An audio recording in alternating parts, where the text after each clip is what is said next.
Modifier est mon sujet ce soir. Modifier, verbe transitif. Changer une chose sans en altérer la nature. C'est ce que signifie modifier. En fait, lorsque je vois ce mot français, il me renvoie à 2 Corinthiens 5, 17. Si quelqu'un est en Christ, il est modifié. Alléluia. Si quelqu'un est en Christ, il est modifié. Alléluia. Puisque en français on dit changer une chose.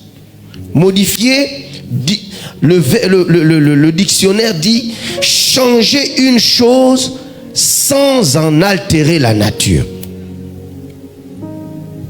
Lorsque le Seigneur te sauve, tu as le même corps, tu as la même âme. C'est ton esprit qui naît de nouveau. Pourquoi c'est ton esprit qui naît de nouveau? Parce que c'est ton esprit qui contient le plan.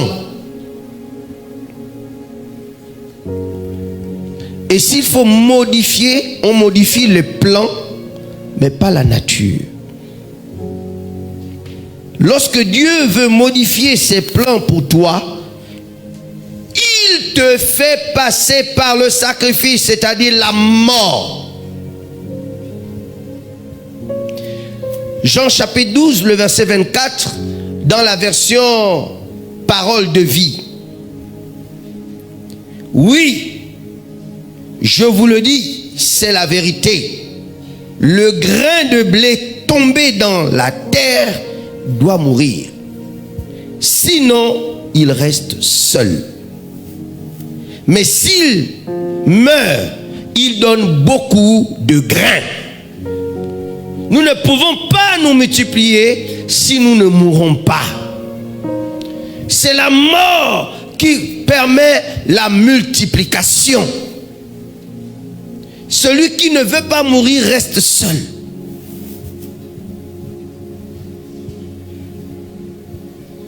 Celui qui ne veut pas mourir reste seul. Quelqu'un a dit que la religion musulmane est la meilleure. Meilleure que la chrétienté, et je suis d'accord. Parce que être chrétien n'est pas une religion. C'est un mode de vie. C'est une vie surnaturelle.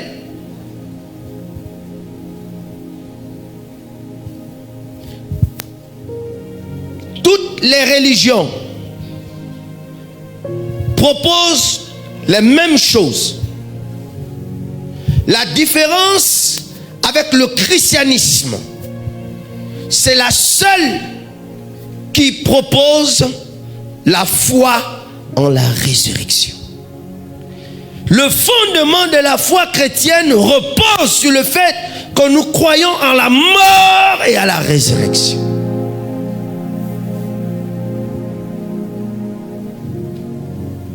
Cela signifie que lorsque tu viens en Christ, tu dois te préparer à vivre une vie de mort et de résurrection à tous les niveaux, à tous les états. C'est pourquoi Jésus a dit, celui qui veut me suivre, qu'il porte sa croix. Pourtant, je pense que Jésus, on me l'a prêché dans ma jeune foi, dans mon catéchisme, dans l'école de ministère. On m'a appris que Jésus a déjà payé le prix et qu'il a déjà porté la croix. Mais Jésus dit, celui qui veut me suivre porte sa croix. Cela signifie que la croix que Jésus a portée ne me dispense pas de porter la mienne. Et si je dois porter la croix comme lui, c'est que je dois finir crucifié comme lui. Je dois mourir comme lui. Et je dois pouvoir être enterré comme lui. Et je dois vivre la résurrection de Christ. Acclame le Seigneur.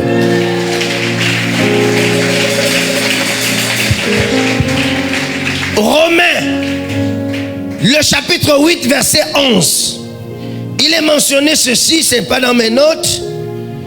Ça me vient dans mon esprit. Romains 8, verset 11. Voici ce que dit ce passage.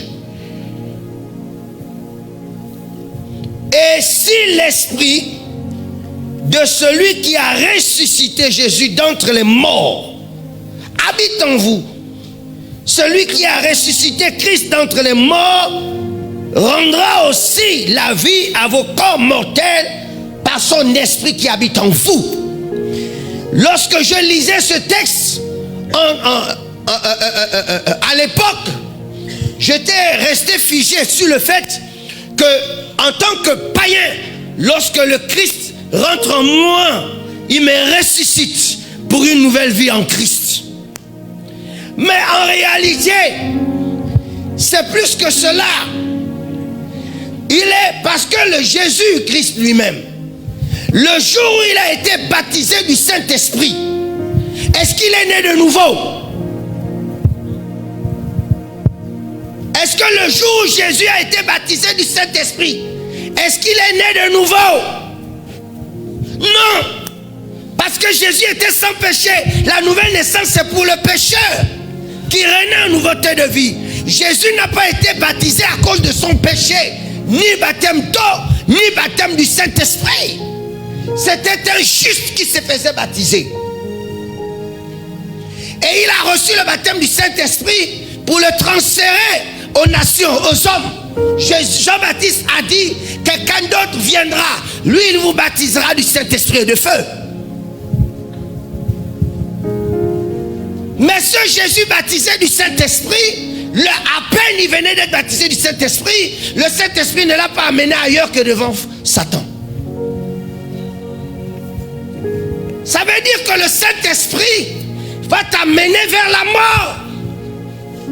Et régulièrement, il te tue, il te ressuscite. Il te tue, il te ressuscite. Il te tue et il te ressuscite. Chaque fois qu'il veut te faire passer d'une étape à une autre, il doit te donner la mort pour te modifier.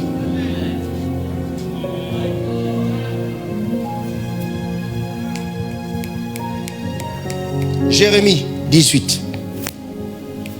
Jérémie 18. Verset 1. La parole qui fut adressée à Jérémie de la part de l'Éternel en ces mots: lève-toi et descends dans la maison du potier. Là, je te ferai entendre mes paroles. Je descendis dans la maison du potier, et voici, il travaillait sur un tour. Le vase qu'il faisait ne réussit pas. Comme il arrive à l'argile dans la main du potier, il en refit un autre vase, tel qu'il trouva bon de le faire. Cela signifie que le potier, lorsqu'il a pris la boue et qu'il l'a posée sur sa table pour faire un vase, et lorsqu'il l'a raté, il régresse pour recommencer et donner une autre forme. Et Dieu amène Jérémie dans la maison du potier pour donner à Jérémie une idée de comment lui il travaille pour modifier l'homme. Il le tue. Il lui donne la mort.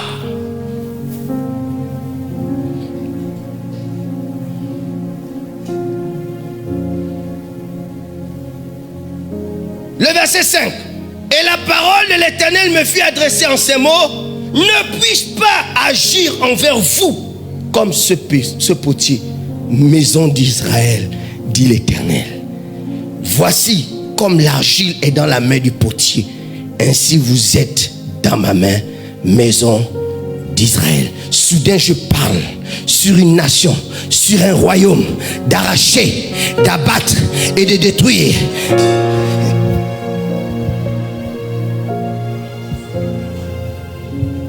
Chaque fois que Dieu veut te faire aller plus loin, il te tue. Il te sacrifie.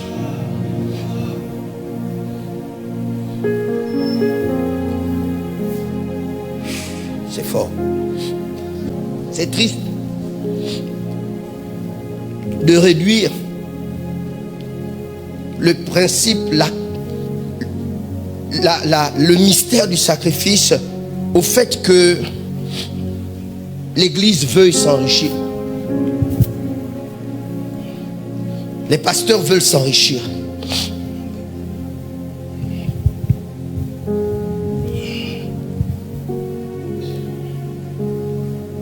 En effet, le sacrifice est la mise à mort d'un animal pour attirer la faveur de Dieu.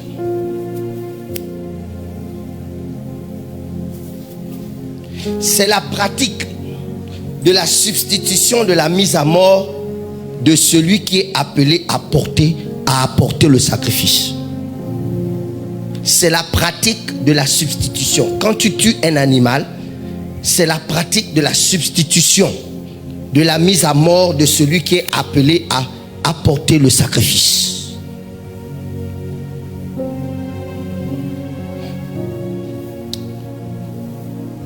En fait, Monseigneur Michel, le destin, je suis droit dans ma ligne de ce que j'ai prêché au début. Le destin est quelque chose il faut absolument qu'elle s'accomplisse. Et il ne peut pas s'accomplir sans te demander le sacrifice. Tu as le choix. Soit tu coopères, soit il se sert.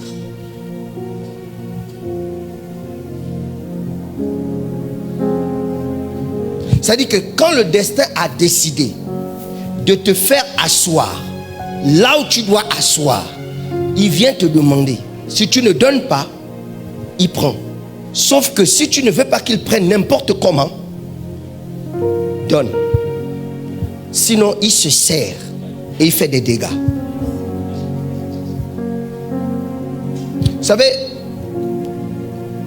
très discrètement, j'accompagne depuis de longues années des autorités et des personnalités. Et j'ai été plusieurs fois exposé à la nomination et à l'élévation de plusieurs. Et certains parmi eux ont peut-être coopéré dans le sacrifice. Mais il y a d'autres qui, une semaine avant, perdent leur fils par accident. Ils n'ont pas coopéré, c'est pas eux, par accident, une semaine avant. Et la semaine qui suit, nommé Premier ministre. Tout le monde dit c'est toi qui as sacrifié. Il dit non. Mais effectivement, c'est lui parce que c'est son destin. Il ne pouvait pas monter là sans ça. Vous ne pouvez rien occuper sans sacrifice. Tu es avec ta femme, elle est enceinte et puis paf, elle perd le bébé. Quelque temps après, tu es promu. D'autres vont te dire, c'est toi qui as vendu. Et toi, tu es innocent. Tu dis, mais non. C'est pour ça que si tu veux éviter cela, qu'il se sert en désordre, chaque fois que tu veux entrer dans quelque chose, c'est toi-même cherche le sacrifice. Et va le donner au plus grand que toi, à l'autel, ton autel que tu as choisi. Et le malheur avec vous, les chrétiens, c'est que le bouddhiste sait que le temple du Bouddhi est sacré. Et il va sacrifier là-bas. Le Ndjembe connaît. Mais le chrétien ne sait pas que l'église est un lieu sacré. Vous savez ce qui donne à un lieu la saveur et l'identité de sacré? Vous savez c'est quoi? Apocalypse 1, verset 20.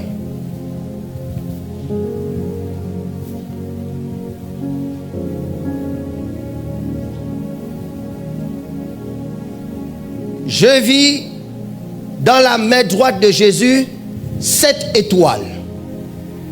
Le mystère des 7 étoiles que tu as vu dans ma main droite, c'est Jésus qui parle. Il parle à Jean. les mystères, vous voyez, des 7 étoiles, donc le secret, la connaissance, l'information que tu ignores, les 7 étoiles que tu as vues dans ma main droite, moi Jésus, et des 7 chandeliers d'or. Les 7 étoiles sont les 7 anges des 7 églises. Et les 7 chandeliers sont les 7 églises. Il est en train de dire que Jésus est le maître de l'église. D'accord. Mais que chaque église a un esprit. L'esprit de Béthanie est de Jésus. Mais ce n'est pas l'esprit de la Pentecôte. C'est aussi de Jésus. L'esprit de l'église catholique est de Jésus. Est-ce que vous comprenez? C'est un Seigneur, mais chaque église a un esprit qui n'est pas le même. Si tu es de CRN à Port-Gentil, tu vas passer un mois de vacances à Libreville et tu pries à l'Alliance chrétienne, tu vas être exposé à un autre esprit.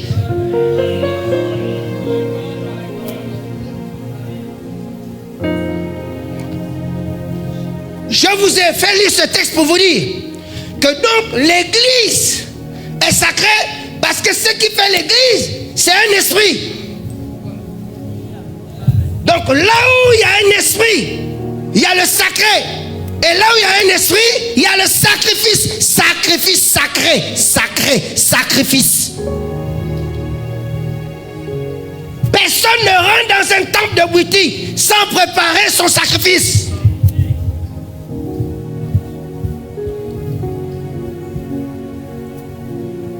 Je veux modifier votre regard à l'égard de l'église. L'église n'est pas un lieu de réunion.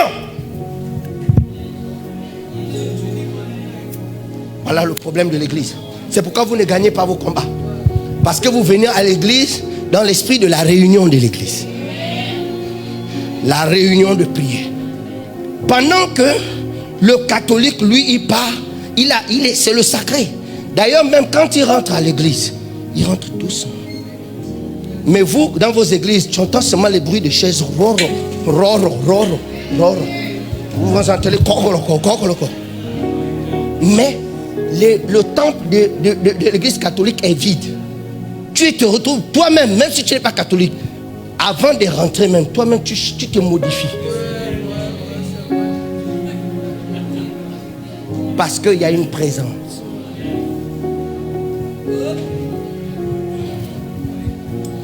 Nous avons tué le sacré et nous avons mis en prison l'esprit du sacré dans l'église. Il est là parce qu'une église existe par la présence d'un esprit. Vous savez, la piscine de Bethesda, parce qu'un ange venait agiter, c'est pourquoi il y avait du monde.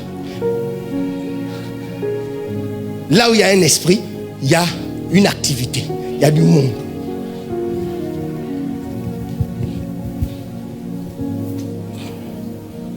Mes amis, mon évêque, révérend, prophète, la pratique du sacrifice donne à l'être humain le pouvoir de faire 2 choses. La première, convoquer Dieu. La deuxième, capturer Dieu.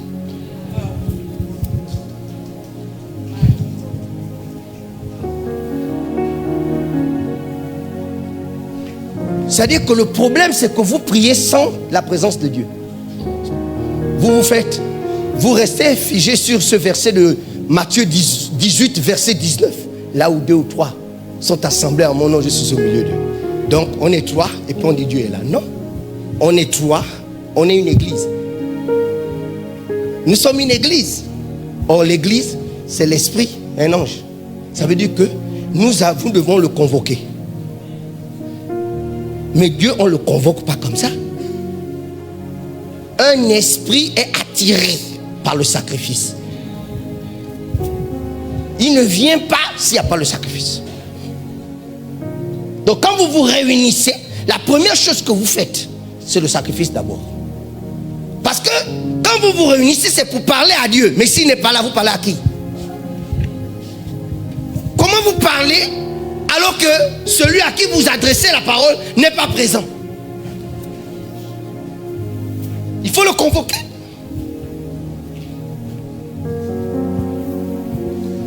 Je développe convoquer Dieu. Cas de Balak et de Balaam. Balak fait appel à Balaam pour l'aider à modifier l'issue de la bataille qui se prépare à engager contre Israël. Les pronostics donnent Israël favori. Nombre 22, 1 à 16. Les Israélites repartent. Ils campent dans la plaine de Moab, à l'est du Jourdain, en face de Jéricho. À cette époque, Balak, fils de Sippor, est roi de Moab. Il apprend ce que les Israélites ont fait aux Amorites. Le roi et tout son peuple se mettent à trembler.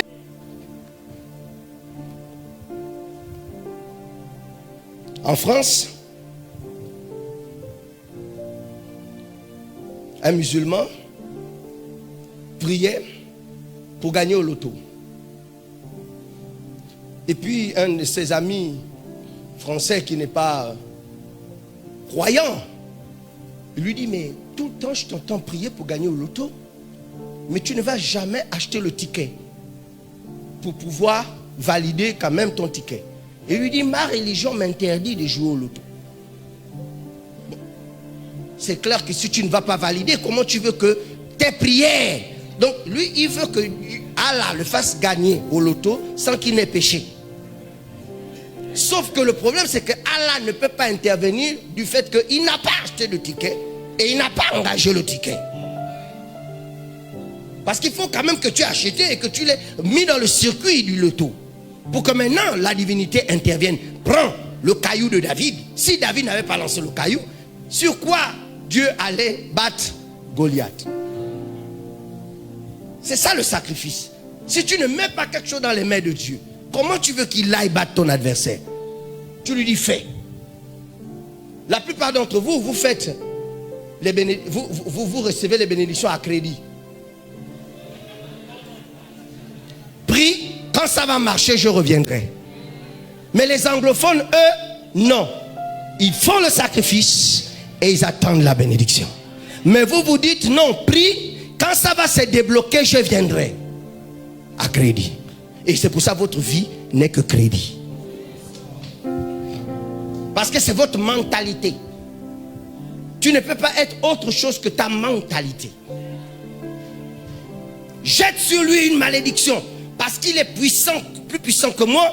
Si tu acceptes, j'arriverai peut-être à le battre et à le chasser du pays. Maintenant, regardez ce qu'il dit. Regardez pourquoi Balak est allé chercher Balaam. Il dit ceci. En effet, je le sais. Celui que tu bénis est vraiment béni. Celui que tu maudis est vraiment béni. C'est-à-dire que lorsque tu prononces quelque chose, à tous les coups, ça réussit.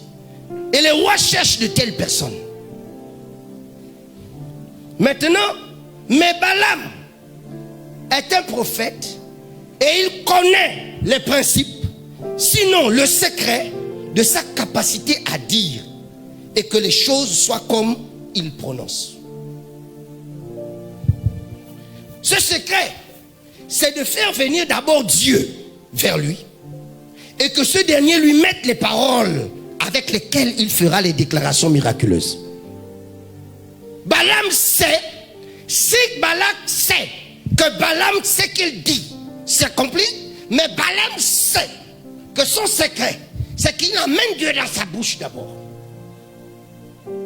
Et quand Dieu est dans sa bouche, c'est qu'il va dire, négatif ou positif, ça va se faire. C'est pour ça que j'ai toujours dit, il n'y a ni Dieu ni diable, il n'y a ni mal ni bien, il n'y a qu'un esprit.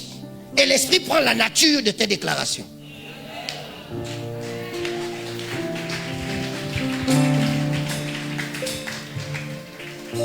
Je vais vous le prouver. C'est pourquoi je vous dis, vous devez rentrer au sacrifice. Pas gentil si vous voulez sortir de la situation de crise à laquelle vous vivez. Et je vous parle de vous qui êtes ici, avec l'esprit de pauvreté qui vous guette, qui vous menace, qui menace vos poches. Il faut que vous sachiez sacrifier. Si vous ne sacrifiez pas pour convoquer Dieu, il faut le convoquer pour qu'il vous écoute. Nombre 23, 1 à 5. Nombre 23, 1 à 5. Il dit alors à Balak, bâtis ici 7 autels. Balaam dit à Balak, bâtis ici 7 autels et prépare-moi 7 taureaux et 7 béliers. Balak obéit à Balaam. Voilà votre problème. Vous venez voir le médecin avec votre ordonnance. Mais le médecin, c'est lui qui doit te traiter. Et il te dit, apporte-moi ceci. Toi, tu dis non, j'ai pas ça. Mais vois un peu, est-ce que tu ne penses pas que... Mais la Bible dit ici que Balaam dit à Balak, bâtis-moi 7 autels. Parce que l'autel, c'est le point physique et contact de la porte du croisement entre le surnaturel et le naturel. C'est l'autel qui permet aux esprits invisibles d'entrer dans le monde naturel et œuvrer. Et l'église est un autel. Ce n'est pas les églisettes.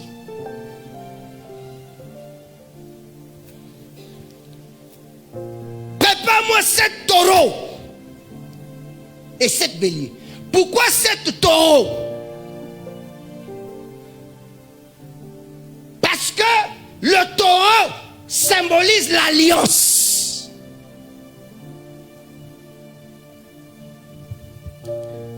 Et le chiffre 7, c'est le chiffre de la puissance.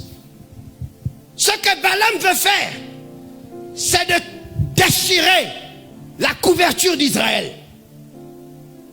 C'est pour cela que Jacob, quand il prophétise sur Siméon et Lévi, il dit que mon âme ne s'associe pas à votre colère. Parce que votre épée est dangereuse. Elle a coupé les jarrets du taureau.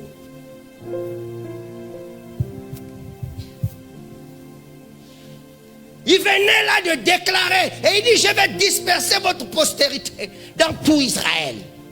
Il venait de prophétiser que les Lévites seront les sacrificateurs pour la couverture. Ils doivent être disséminés parce qu'ils ont une épée, ils ont une colère qui coupe les jarrets du taureau pour engager l'alliance. Balaam sait qu'il faut qu'il fasse appel à l'alliance pour pouvoir attaquer. Donc quand il demande 7 taureaux, un taureau 1 million, il dit 7 millions. Ensuite, quand il a fini de briser pour lui l'alliance, maintenant il demande 7 béliers. Les béliers sont des animaux qu'on utilise parce que quand 2 béliers se battent, ils se battent tête contre tête. Ça veut dire que avant de s'attaquer à Israël, le prophète a la nature d'Israël. Et il sait que c'est une tête. C'est une élite. Et s'il faut le combattre, il faut le poser un esprit égal. Donc, puisque les 7 taureaux ouvrent la couverture, il peut maintenant envoyer des esprits pour aller donner ce qu'on appelle l'AVC. Les gens qui ont les AVC, c'est un esprit de bélier qu'on envoie. Boum! On égorge le bélier avec ton nom. Et l'esprit du bélier sort, vient sur toi, boum, tu tombes. AVC.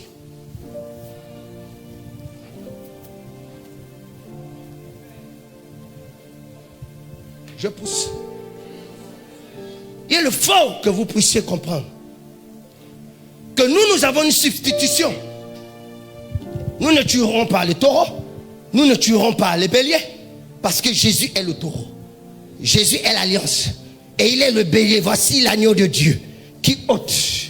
Mais nous nous associons à l'œuvre de Christ, de taureau et de bélier, par le fait d'apporter notre sacrifice à nous, numéraire, ou une voiture, ou une maison, ou des bijoux, quelque chose qui coûte. Et j'ai dit, je viens, puisque ça c'est l'autel de Christ, je viens m'identifier à la mort de Christ, au taureau de Christ. Voici mon or, voici ma voiture, voici ma maison, voici. Mais c'est ce que vous ne faites pas. Allez-y dans les églises anglophones, ils vous dépassent.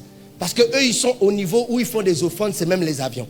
Mais vous là, c'est les 10 francs et c'est avec ça que vous fatiguez les gens. Dès qu'on a dit 1 million, tu commences à avoir la migraine. Mais eux, quand ils veulent atteindre un objectif, ils vont jusqu'à offrir un terrain, même parfois une maison tout entièrement construite. Ils donnent les clés au pasteur, tiens. Parce qu'ils savent que ce n'est pas le pasteur. Ils achètent l'ange qui habite dans le pasteur.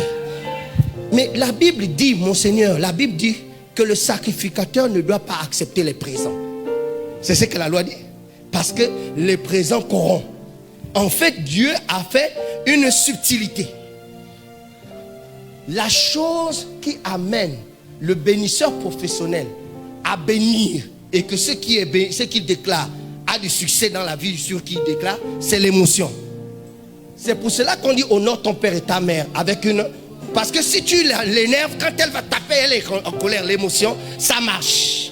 Mais si tu veux qu'elle puisse le dire des bénédictions, tu poses un acte qu'elle attend physique. Et dès qu'elle dit que mon enfant, je te dis, oh, tu es né ici, elle le dit avec le cœur miracle.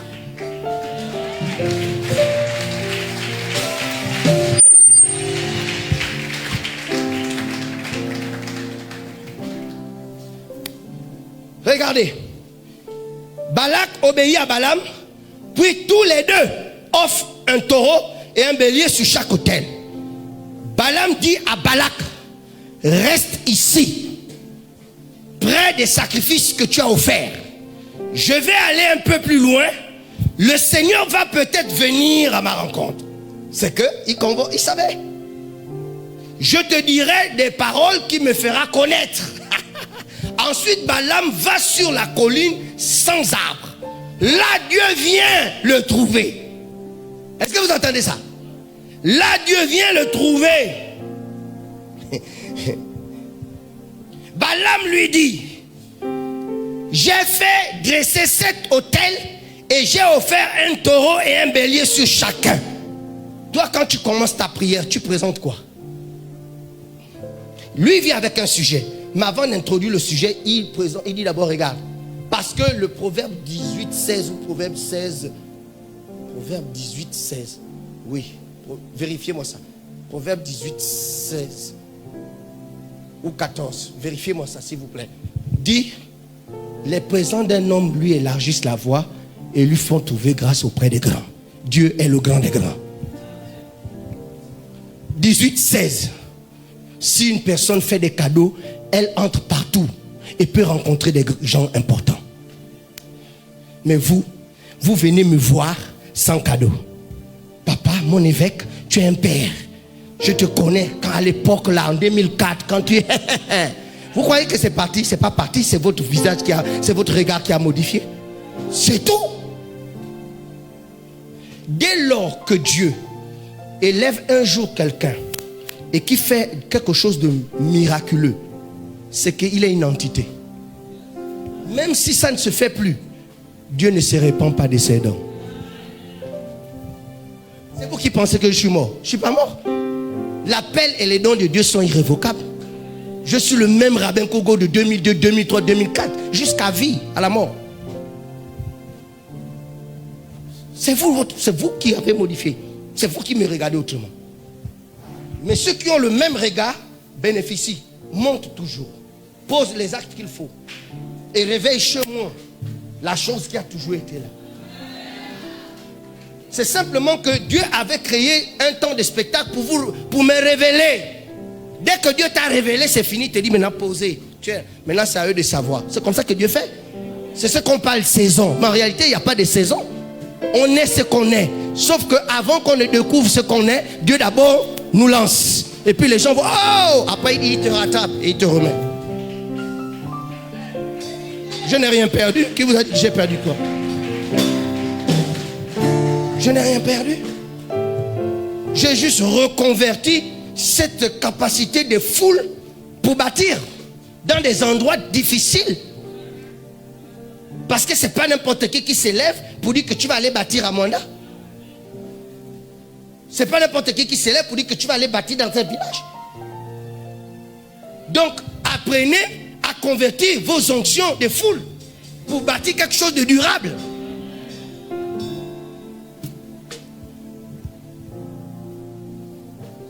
Regardez, le Seigneur met alors dans la bouche de Balaam les paroles qu'il doit dire. Puis il lui demande de retourner près de Balak. Vous avez vu que le sacrifice convoque Dieu, n'est-ce pas? Vous avez la preuve? Le sacrifice capture Dieu. La question que vous me poserez serait de savoir si Dieu peut-il se faire capturer par un être humain. Oui, oui et oui.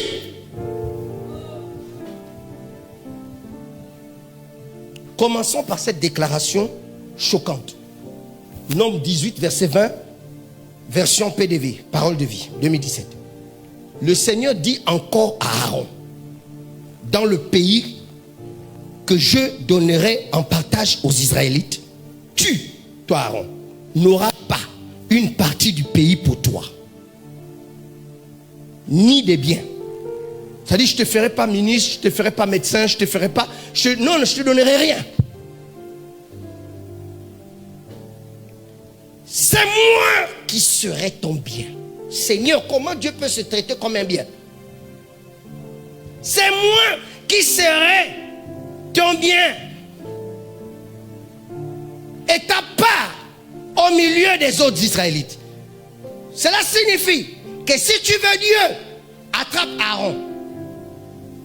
Paye un terrain, construis une maison, loge-le, salarie-le. Parce que si tu as Aaron, tu as Dieu lui-même.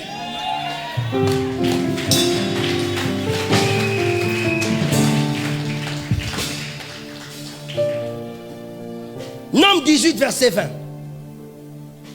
Version 8 secondes. L'Éternel dit à Aaron, tu ne posséderas rien dans leur pays. Il n'y aura point de part pour toi au milieu d'eux. C'est moi qui suis ta possession. Dieu dit à Aaron que toi, Aaron, toi humain, tu vas me posséder. Pourtant on dit que c'est Dieu qui possède. C'est le diable qui possède. Mais Dieu dit à Aaron, je ne t'ai rien donné, je ne te donne rien. Mais je me donne à toi. Et si quelque chose est ta possession, tu en uses comme tu veux. Donc si Dieu s'est engagé dans ma vie comme sa possession, le jour où il m'a dit démissionne, il mon petit rabbin Kogo, démissionne, je me donne à toi. Ma carrière elle est ouverte en face comme ça en informatique. Il dit allez laisse-moi ça. Je me donne à toi. Donc tu uses de lui comme tu veux. Il ne te demande pas les comptes. Attends, c'est ta montre. Ta montre va te demander les comptes si tu donnes ça à quelqu'un. Votre problème, c'est que vous n'avez pas compris que Dieu vous a donné l'église pour atteindre ce niveau-là. Mais vous ne comprenez pas cela. Nous surprenons Dieu se donner à son évêque comme étant sa possession parce que Aaron, le souverain sacrificateur, c'est l'évêque. C'est l'évêché d'aujourd'hui. Un évêque est un souverain sacrificateur. Un pasteur est un sacrificateur. L'évêque est le souverain sacrificateur. Le pasteur travaille sous l'alliance de l'évêque. C'est pour ça que c'est l'évêque qui a l'alliance, la chevalière, pas les révérends. Nous sommes devenus aujourd'hui fils-pères. Fils de Majota, mais on est des pères maintenant. Papa, l'évêque. C'est ça qu'il faut comprendre. Nous sommes mariés, épouses de Christ. C'est notre mari. Et vous êtes désormais sous notre alliance. Si vous priez au nom de Jésus, que Rabbin Kogo prêche, ça marche. Les démons ont dit, oh, nous connaissons Jésus, nous connaissons Paul. Mais vous qui êtes vous? Vous êtes les enfants de Sheva. Vous n'êtes pas les enfants de Paul. Ça veut dire que Jésus a un nom d'emprunt sur la terre, un humain. Il faut le connaître. Et on le révèle en mettant la bague. Pour dire, on reconnaît un mariage, une alliance par des anneaux. L'anneau n'est pas l'alliance, c'est le témoignage d'une alliance. On dit, ah, celle-là, Il y a quelqu'un. Si vous voyez quelqu'un avec une chevalière, c'est qu'il est marié à un esprit. La chevalière est le témoignage d'un esprit marié à l'homme qui porte la chevalière.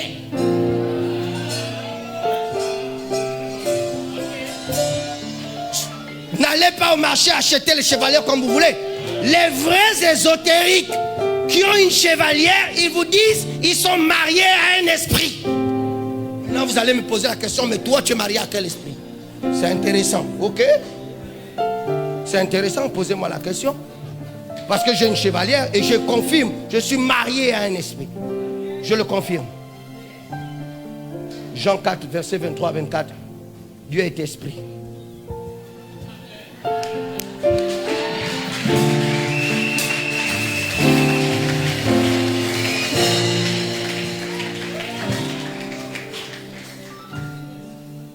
Allons voir des exemples. David et la peste, 2 Samuel 24, verset 1. Pour parler de capture, mon évêque, Dieu veut se faire capturer. Et qu'est-ce qu'il fait? Regardez ce que Dieu fait. La colère de l'Éternel s'enflammant de nouveau contre Israël. Il excita David contre eux en disant, va faire le dénombrement d'Israël et de Juda. Dieu pousse son serviteur à la faute. Parce qu'il veut amener la mort. Et il sait que sans le péché, il n'y a pas la mort. Mais comme Dieu veut tuer, je vous ai dit que Dieu, quand il veut te modifier, il te tue. Et pour te tuer, il peut te pousser à la faute.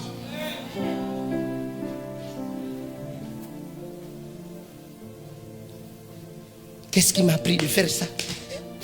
David a eu ça. Quand il a fini le dénombrement, il dit, mince, qu'est-ce qui m'a pris de faire ça? Et Gad vient. Dieu m'envoie te dire, ce que tu as fait n'est pas bien. Alors que c'est lui qui est derrière. Choisis entre 3 fléaux. Et David met la main à la tête, il choisit la peste. Dis-moi de pousser, je pousse. Verset 15. L'Éternel envoya la peste en Israël depuis le matin jusqu'au temps fixé et de Dan à Beersheba. Il mourut 70 000 hommes parmi le peuple. 70 000 âmes ont été tuées en 3 jours. 70 000 âmes. Vous allez comprendre pourquoi.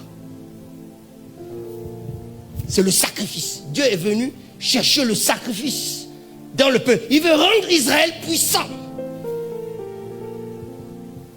Et pour les rendre puissants, il pousse le roi à faire un décret. Comme une erreur. Mais ce n'était pas une erreur. Comme une erreur. Le roi, il est allé provoquer David, le pousser. Il a passé le temps à faire ça avec David.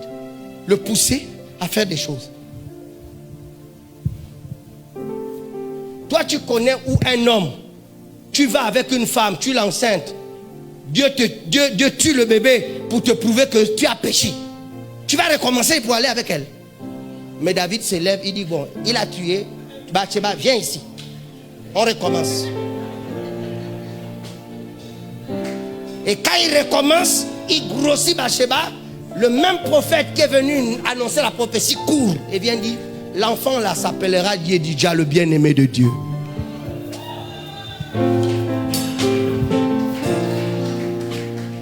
Le sacrifice.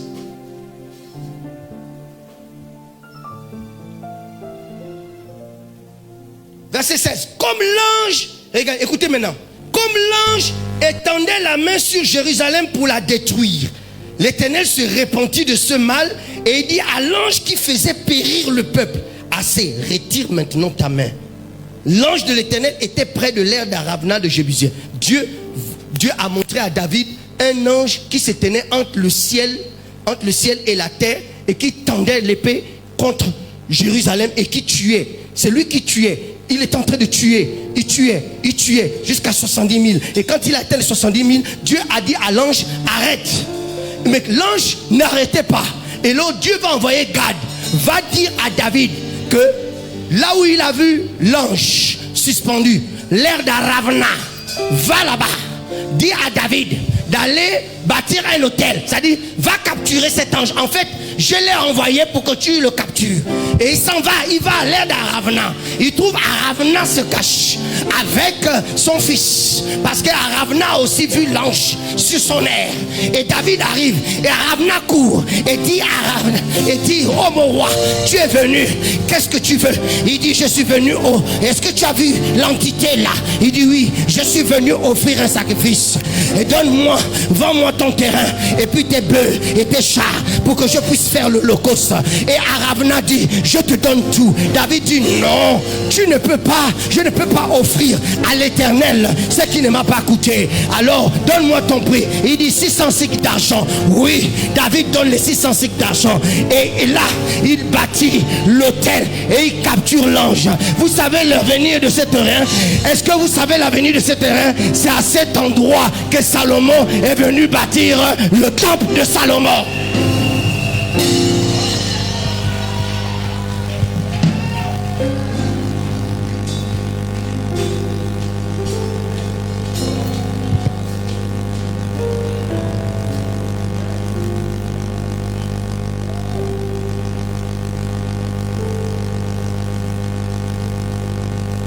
Je vous donne les textes.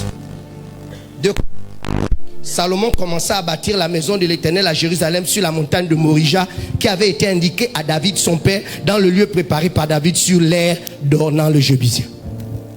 Le temple de Salomon a été bâti à l'endroit où il y a eu un ange qui a tué 70 000. Donc le sacrifice des Israélites a tiré l'ange. On l'a attrapé pour qu'il demeure désormais celui qui bénit Israël. Donc tous ceux qui venaient adorer au temple d'Israël, de Salomon rencontraient cet ange qui avait été capturé. Quand vous écoutez la prière de dédicace de Salomon, quand il dit que tous ceux qui viendront prier dans ce temple avec des offrandes et des sacrifices Dieu, de Jésus, il faut les pardonner. C'est Jésus qui vient le libérer. Quand Jésus meurt à la croix, c'est lui qui libère l'ange. Les déchirer, il le déchaîne. C'est comme s'il le libère. Parce que Jésus le capture à son tour et le redonne à l'église. Mais écoutez, ce matin, qui a parlé de Gédéon? Qui a parlé de Gédéon ce matin? C'est toi.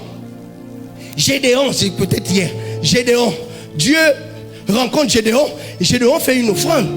Mais Dieu revient la nuit et lui dit, écoute, va détruire l'autel de Baal de ton père.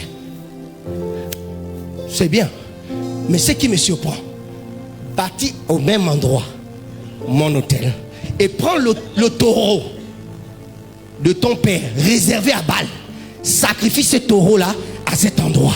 Quel est le problème? Il dispute l'esprit de Baal qui est là. Passe sous le contrôle de Gédéon pour libérer maintenant Israël. C'est le même esprit. C'est juste l'autel qui a changé, mais il fallait simplement capturer l'esprit. Il dit au même endroit bâti. Et son sacrifice, donne-le lui, en mon nom maintenant, pour que tu prennes le contrôle. Vous ne voulez pas sacrifier. Vous ne voulez pas sacrifier. J'étais encore jeune. J'ai vu un de mes pères, docteur. J'étais intéressé par son ministère. Je suis allé vider mon compte d'épargne. Tout ce que j'avais dans mon compte d'épargne, je suis venu avec. Il me dit, oh, François, tu me donnes tout ça pourquoi? J'ai dit, j'ai envie d'être docteur comme toi. Un jour, on est en plein culte. Le père spirituel arrive, son père spirituel arrive. C'est la première fois que je voyais un homme de Dieu, prophète, on l'appelle prophète. Et quand il passe, il fait comme ça. Les gens tombent. J'ai dit, mince alors, je veux ce don-là. Seigneur, je veux ce don-là. Ça, c'est quoi? J'ai regardé, j'ai vu, il avait une vieille sacoche. Et moi, mon père venait de m'offrir une mallette en noir avec 2 bouts en or, avec les codes. Parce que j'étais arrivé en France 2 mois en retard, mais en 1 mois, ma moyenne a battu tout le reste. Donc mon père, fier de moi, m'offre cela. Et comme 18 janvier, c'était mon anniversaire, il dit, François, tu m'as rendu fier, tiens.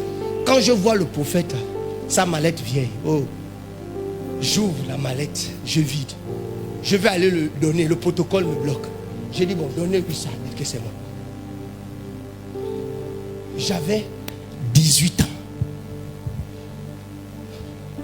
Voilà comment il reçoit la mallette. Il demande, mais qui? Il dit, non, c'est un petit là et tout. Machin. Il dit, faites-le-moi venir. Quand j'arrive, il me dit, petit, tu veux quoi? J'ai dit, je veux le don que tu as. Il me dit, mon Dieu, tu es audacieux. Il dit, oui, je veux. Il dit, mets-toi à genoux, je vais prier pour toi. Vous vous étonnez que je suis prophète? J'ai appris à sacrifier depuis mon jeune âge. J'ai appris à avancer avec le sacrifice. Votre problème, c'est que vous ne savez pas. Vous voulez des choses sans sacrifier. Vous donnez des miettes. Eh bien, vous vous fatiguez du sacrifice. Toute ma vie est le fruit du sacrifice. Jusqu'à aujourd'hui, je passe le temps à sacrifier. Je ne compte pas mes sacrifices parce que je veux capturer. Et à chaque endroit, c'est un esprit différent. Je termine par ceci. Une entreprise arrive en mandat et veut exploiter le sable. Carrière. Une sirène sort, menace, bloque les camions, bloque les caterpillars, bloque tout. Ils appellent des personnes. La sirène, les faits font partie.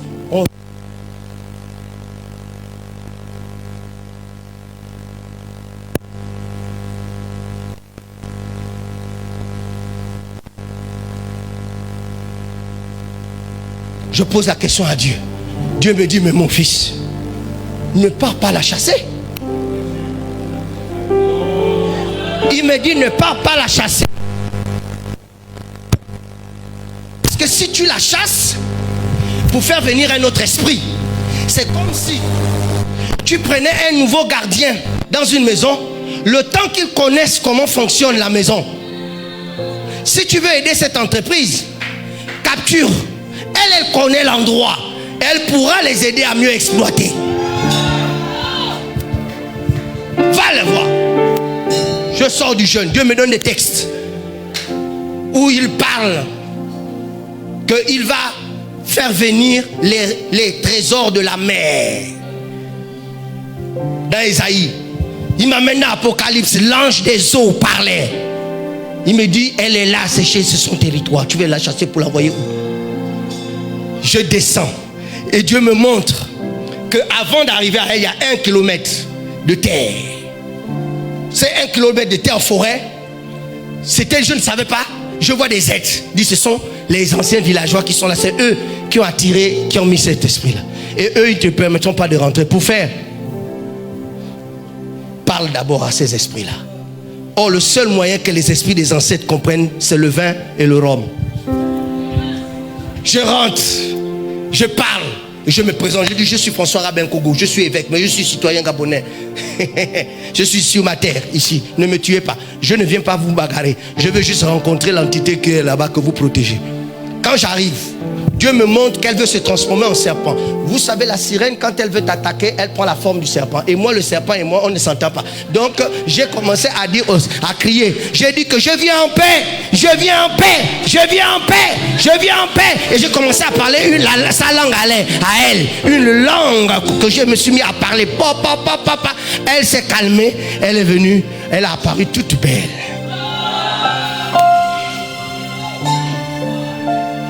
Et j'avais des témoins, le pasteur Ambroisine que vous connaissez, le pasteur Sandy, et les hommes d'affaires étaient avec moi. Je dis, mettez-vous d'abord là. Et j'ai parlé à la sirène. Bonjour, comment tu vas? Oui, ok. Moi je suis Monseigneur François Rabin Kogo. Dans mon Seigneur, il y a Seigneur. Je suis ton Seigneur. Tu es un esprit, des esprits. J'ai l'autorité sur toi. Je suis venu te parler. Moi-même, je suis un enfant des eaux. Parce que quand ma mère m'a eu, elle a eu un rêve. Dans ce rêve-là, il y avait une rivière à côté. Donc je suis ton enfant. Je suis venu te parler. Et tu dois veiller sur ma gouvernance sur cette terre. Je suis venu te voir pour te dire que j'ai des gens ici. Ils veulent exploiter le sable. Ils veulent exploiter le gravier. Et je sais que Dieu t'a donné le règne ici et je veux que tu puisses te manifester pour les aider, car tu as été établi par les ancêtres de cette contrée là. Or cette entreprise va venir aider tes petits enfants. L'hymne national dit que les temps heureux rêvés par nos ancêtres arrivent enfin chez nous, réjouissent les êtres, chassent les sorciers, ces perfides trompeurs qui sèment le poison et la division. Donc ton rôle, c'est de faire en sorte que les enfants, des petits enfants, de ceux qui t'ont amené ici prospèrent. Regarde, l'entreprise là est venue. Si tes petits enfants des gens qui t'ont amené. Cette entreprise marche, l'embauche. Est-ce que ce ne sera pas la prospérité? Elle me dit, si tu as raison, ils sont où? Présente-les-moi. Je me suis fâché parce qu'ils sont venus avec du bruit, ils ne m'ont rien dit. Je les ai appelés, j'ai dit, venez. Ils sont venus. J'ai dit, mettez-vous à genoux là. J'ai pris l'eau de la rivière. J'ai dit, désormais, tu dois les identifier.